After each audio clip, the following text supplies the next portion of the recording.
इस जगत में, इस संसार में जितने भी जीवधारी हैं उनको जीवन अपने माता पिता से मिलता है।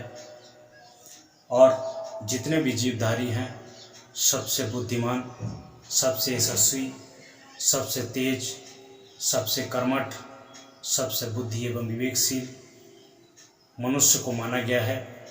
मनुष्य प्रत्येक जीवों में सबसे श्रेष्ठ जीव कहा गया है और मनुष्य ने सबसे श्रेष्ठ ईश्वर को माना है, ईश्वर का दर्जा दिया है। जब मनुष्य किसी भी घोर संपत्ति में, घोर विपत्ति में, घोर मुसीबत में होता है तो वो अपनी सारी पीड़ाएं ईश्वर पर निर्भर करता है, उसकी पूजा और आराधना करता है। लेकिन वास्तव में मेरे हिसाब से और तमाम विचारकों के हिसाब से जो व्यक्ति जिससे जन्म लेता है, अपने माता पिता से जन्म लेता है, वही व्यक्ति उसके लिए ईश्वर का रूप होता है। इसलिए जीवन में किसी भी परिस्थिति में माता पिता के इस उपकार को भूलना नहीं चाहिए। इस उपकार के ऋण से आप कभी मुक्त नहीं हो सकते हो। माता पिता की सेवा ईश्वर की सेवा होती है।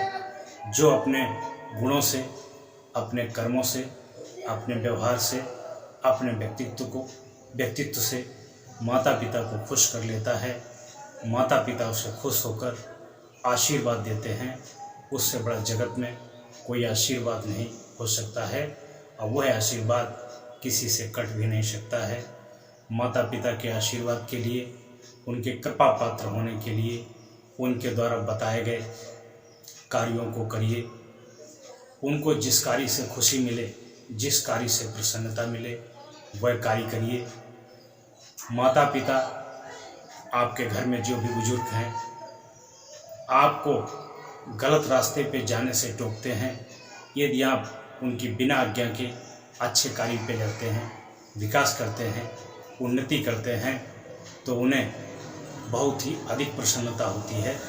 आपके विकास से, आपके कार्य से जितनी प्रसन्नता माता पिता को होती है, उतनी प्रसन्नता वास्तव में संसार में किसी भी व्यक्ति को नहीं होती है जितनी माता पिता को होती है।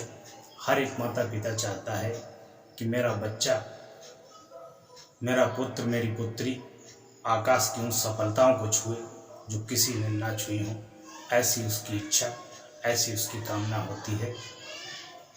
यदि माँ बाप के बताए हुए रास्ते पर कोई व्यक्ति चलता है और उनके अनुसार कार्य करता है तो निश्चित ही माता पिता का वरदान, माता पिता का आशीर्वाद, माता पिता की दुआ उसको अवश्य मिलेगी, अवश्य ही मिलेगी। जब बच्चा छोटा होता है, प्रत्येक बच्चा माता पिता के कपड़ों में गंदगी करता है, लैट्रिन करता है, पेशाब करता है और छोटी अल्प आयु में बच्चा बीमार भी बहुत होता है। माता पिता के पास खाने के लिए पैसे ना हो, पहनने के लिए कपड़े ना हो, लेकिन वह कहीं ना कहीं से व्यवस्था करके उस बच्चे की दवाई कराता है, इलाज कराता है। हर परिस्थिति में अपने बच्चे को खुश रखना चाहता है। हमने खुद देखा है, आपने भी देखा होगा, जब कोई छोटा बच्चा अपने बिस्तर पर पेशाब कर देता है तो माँ उसके कपड़े बदल करके अपने सूखे कपड़े उसके नीचे बिछाती है और उसकी गंदगी को साफ करती है। वही बालक जब धीरे धीरे बड़ा होता है, उसके पास कोई पद हो जाता है, उसके पास कोई मान प्रतिष्ठा हो जाती है, चाहे वो नौकरी का पद हो, चाहे कारोबार का पद हो, चाहे राजनीति का पद हो, चाहे छोटा छोटा प्रधानी का पद हो, धनवान हो जाए तो कभी कभी कुछ बच्चे माता पिता से घृणा भी करने लगते हैं। भूल गए वो उस उपकार को, भूल गए उस वो कार्य को जो छोटे छोटे पे माँ ने कितने कार्य किए थे, कितने उपकार किए थे, तब जाके तुम्हें इस लायक बना पाया। अगर माँ बाप उस समय एक बार क्षणिक चूक कर देते तो तुम्हारा जीवन वहीं पे समाप्त हो जाता। इसलिए खास करके देखा गया है कि जब बच्चे की शादी ब्याह होती है या बच्चे के पास कोई बड़ा पद हो जाता है, तब बच्चा माता पिता से थोड़ा मोह कम कर देता है और उनको इस बात की दुखी होने लगती है कि हमारा बच्चा हमसे प्रेम कम करने लगा है। खासकर उन बहुओं को बता दें जो सासू सासू से ससुर से प्रेम कम कर देती हैं, उन्हें ईर्ष्या के भाव से देखती हैं, द्वेष के भाव से देखती हैं, बोझा के भाव से देखती हैं। लेकिन ध्यान रखना, यदि तुम अपने सास ससुर को, अपने घर के बुजुर्गों को, अपने दादा दादी को ईर्ष्या और द्वेष की भाव से देखोगी, नफरत करोगी, ईर्ष्या करोगी, उनका मान सम्मान नहीं करोगी, तो याद रखना कि तुम्हारे भी घर में कोई दूसरी बेटी बहू आने वाली है। वो तुमसे ज़्यादा तुम्हारी माँ के साथ कटु व्यवहार करेगी। यदि अपने माँ बाप को खुशी देना चाहते हो, भाई बहनों को खुशी देना चाहती हो, तो यहाँ जो तुम्हें सास ससुर मिले हैं, दादा दादी मिले हैं, उनकी सेवा में लग जाइए, ताकि तुम्हारे घर में आने वाली बहू उनकी सेवा में लगकर उनकी सेवा करे। दोनों घर में खुशहाली रहेगी, दोनों घर में प्रसन्नता रहेगी। तभी आपका जीवन टेंशन मुक्त होगा, प्रसन्नचित होगा, खुशहाल आनंदमय होगा। जब घर में बेटे बहू जवान हों, तो बेटे का दायित्व बनता है कि अपने पिता की जिम्मेदारियों को कम कराए और पिता को टेंशन फ्री रखे, ताकि पिता को एहसास हो जाए कि मेरा बेटा जीवन में कुछ करने योग्य है और जीवन में कुछ करेगा। एक बहू का भी दायित्व बनता है कि घर में जिस दिन से आई उस दिन सास की जिम्मेदारियां कम होनी चाहिए, बढ़नी नहीं चाहिए। सास को भी लगे कि हमारी बहू नहीं, हमारे घर में लक्ष्मी का प्रवेश हुआ है, हमारे घर में बेटी का प्रवेश हुआ है, हमारे घर में रंबा और जगदम्बा का प्रवेश हुआ है। कुछ नहीं करना है, सासू को खुश करने के लिए 2 से 10-5 मिनट पहले उठ जाना है। घर में बढ़िया से साफ सफाई, झाड़ू पोछा करना है।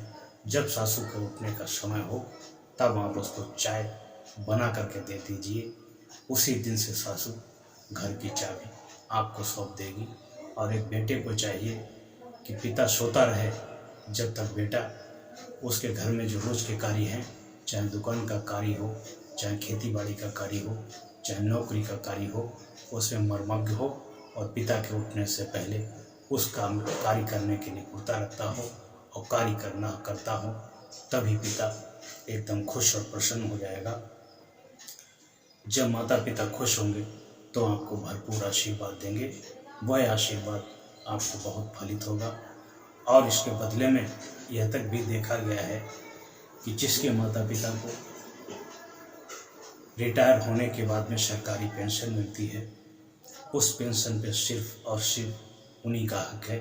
वो उस पैसे को निकालें, अपना खर्च करें, अपने पोती पोता, अपने नाती पोता को खिलाएं, अपने रिश्तेदार अतिथि का स्वागत करें, अपने हम उम्र के दोस्त उनका सहयोग करें, उनके साथ बैठकर खाना पीना करें, उनके साथ यारी दोस्ती निभाएं और उनका बुढ़ापा भी प्रसन्नमय हो।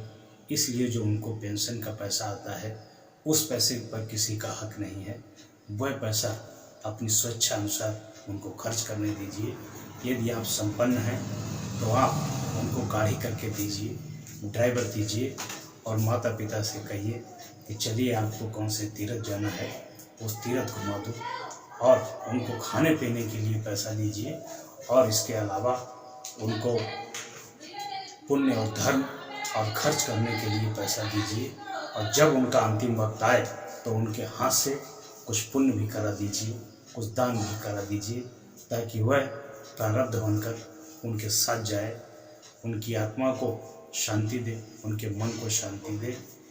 इसलिए किसी प्रकार का माता पिता के मन को आघात नहीं लगना चाहिए, हमेशा प्रसन्न और खुश रखना चाहिए। ये हर एक व्यक्ति का, हर एक बेटे का, हर एक बहू का दायित्व तो नहीं बल्कि जिम्मेदारी ही होनी चाहिए।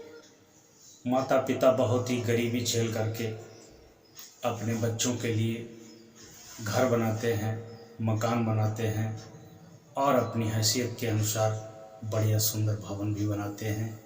उसके लिए कुछ जड़ संपत्ति भी बनाते हैं और वही बच्चा, उसमें संस्कार नहीं होते हैं, बड़ा होकर के गुस्से में माँ बाप को आँख दिखाता है और कहता है कि तुमने हमारे लिए क्या ही किया है। इस प्रकार के कटु वचन माता पिता के हृदय को आघात पहुंचाते हैं और उनको घायल कर देते हैं। माता पिता या किसी के बुजुर्ग जब 60 साल के ऊपर के हो जाते हैं तो उनका स्वभाव बहुत चिड़चिड़ा हो जाता है, वह उल्टी सीधी बातें भी बोलने लगते हैं, लेकिन वास्तव में वह तुम्हारे सच्चे हितैषी होते हैं। उनसे बड़ा हितैषी इस जगत इस संसार में कोई नहीं होता है। इसलिए उसको भी सहन करो, उसको भी बर्दाश्त करो, उनकी भी गम खाओ और उन्हें हर एक स्थिति में प्रसन्न और सिर्फ प्रसन्न रखो। मात्र देवो भव, अतिथि देवो भव, पितृ देवो भव, ये सब देव ही हैं। बाकी कोई देव, कोई भगवान आपके पास न चल के आएगा, न आपको दर्शन दे के आएगा। माता पिता के रूप में भगवान मिलते हैं, भाई बहन के रूप में भगवान मिलते हैं, दादा दादी के रूप में भगवान मिलते हैं। यही हमारे जीवन के भगवान होते हैं।